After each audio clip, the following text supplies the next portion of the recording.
Hello viewers, it's Super GT here once again with some more NASCAR gameplay. Now this race was a bloody good one. So strap yourselves in.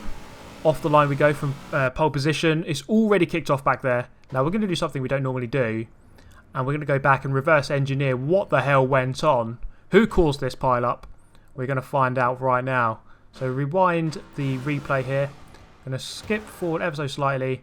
And there's your contact. Maybe 3 seconds into the race. We have got a catastrophic failure of the driver's minds here coming over the line. So this is guy number 71, 6th on the grid, and he's already smashed into someone. I think the guy ahead got a bit of wheel spin and he's gone into the back of him. He's been collected as well, and then it's just been an absolute mindfuck of everyone going into the back of everyone and everyone crashing. So there we go, look at that, everyone's getting collected. Whoa, oh my god, that guy has gone absolutely flying. Neil Armstrong has turned up and he's tried to go to the moon halfway through the race. So let's take a look at photo mode. That is 1 confirmed death, 2 confirmed deaths, and there's the 3rd confirmed death from this race already. It's only been 5 seconds long. We got a couple of people dying already, look at that. Well, he's about 5 seconds from dying when he lands in just a moment's time. So that ahead, those are the people who got lucky or can race. There they are, all the way up the front there. And then we look back here. Look at the carnage. Just because of one guy's, impatience, you couldn't judge the guys ahead of him speed. Should have just moved to the side ever so slightly. But there you go. That happens in Forza all the time. So let's have a look from Neil Armstrong's point of view.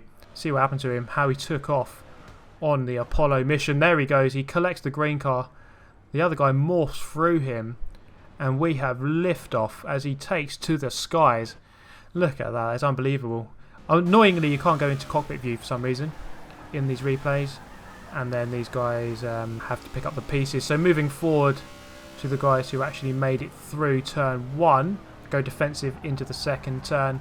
This guy in second is actually pretty quick, so I had to block him off as we come through the second turn. This is the Sebring short circuit here.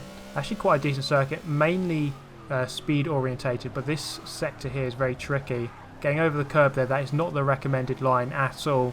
I would not recommend that. I can show you the proper line through there in just a moment. So through the second to last turn there, that was quite crucial for a good lap time as we come through onto the back straight. My car is ever so slightly quicker down the straight than the other guys, so that is my main strength, but I tried to make the most of that where possible. Braking on the 3rd line there into 3rd gear, keeping the brakes on as you hit a late apex, keeping close to that yellow line, getting on the throttle as soon as you can, but try not to get wheel spin as you come back onto the main straight and over the line. Skipping forward to lap number 9, we caught up with some back markers, but guy in second is still very close behind, so the race kind of didn't really change very much. He was pretty much just following me very closely for 9 laps. But we've got some back markers now to add to the mix, and we are through past one of them there. That is a good thing about this this hopper. The races are a bit longer, so you are going to encounter traffic, and it is up to you to try and deal with that. So avoiding the curbs there, as you can see, that is the better line through there.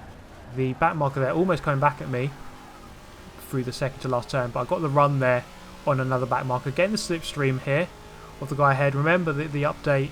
The recent update has given the slipstreaming a bit more of an effect, so it is worth doing now definitely as we come into the final turn. Going for a late apex this time. That guy ahead has come back onto the track and has disrupted the guy on the inside. So I've gone around the outside there of a couple of guys as we cross the line onto lap number 10. So 2/3 of the way through the race now, or we will be after this one, after this lap. So through the first turn. In 3rd gear, you can keep the gears quite high in this car. It tends to like the higher gears. There are only 4 gears on the stock tune at least. The car revs quite highly even in the high gears, so it is worth sticking in a high gear to minimise the wheel spin on the exit of the turns. As we come up to another back marker here, we're side by side into the S's here. He's made a bit of a mistake. My presence put him off, but I have not done anything wrong there, and I'm going to go up the inside of the guy in 17th. As I go for a big lunge into the second to last turn, and I'm through. The guy in second is keeping with me actually, and we move to lap 11, a similar position here. We're going to go up the inside of the guy in 6th position here. lapping him on lap 11. And there we go. Actually, the guy in second has got a decent run on me here. So we can see the speed advantage that I have. The differential in speed there between the two cars showing, as we obviously have a different setup on our cars, different tunes. This tune is made by myself actually. I should probably release it on the storefront.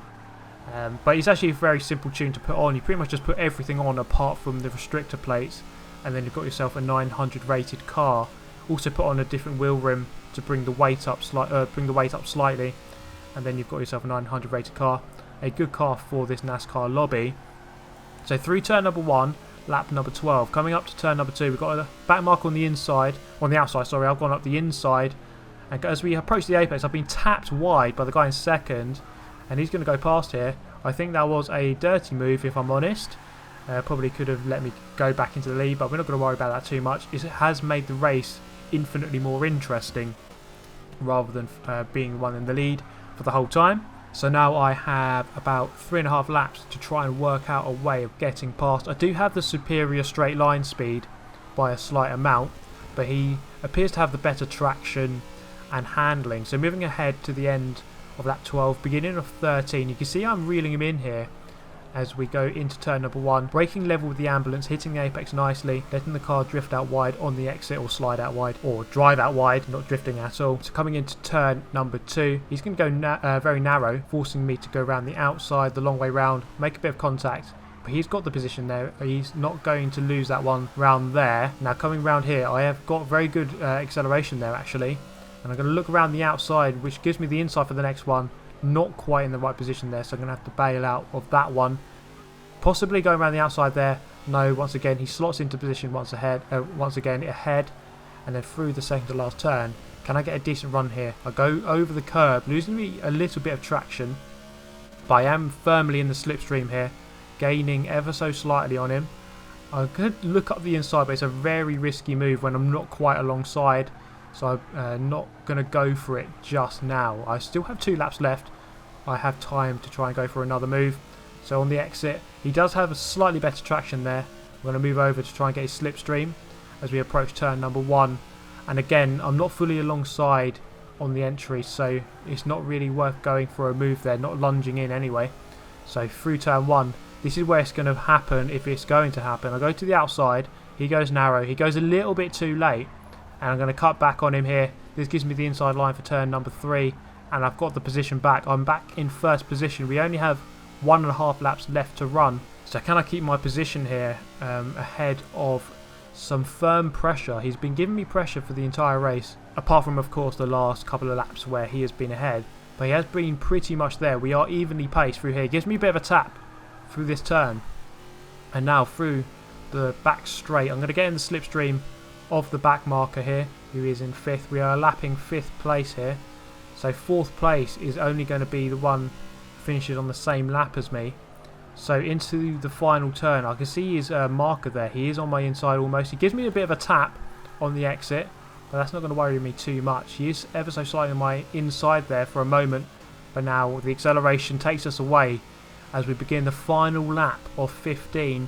Can we keep this position? We got the inside there, nice inside line through turn number 1. We've got the inside here against the back marker. I'm going to brake where I normally brake, and he's just going to go a little bit too late, and he's gone straight into the back of me. He should have gone to the other side of the circuit, which is what I was doing when I was behind him. But he's gone straight into the back of me, and somehow he hasn't gone through and capitalised on that, and I've actually kept first position.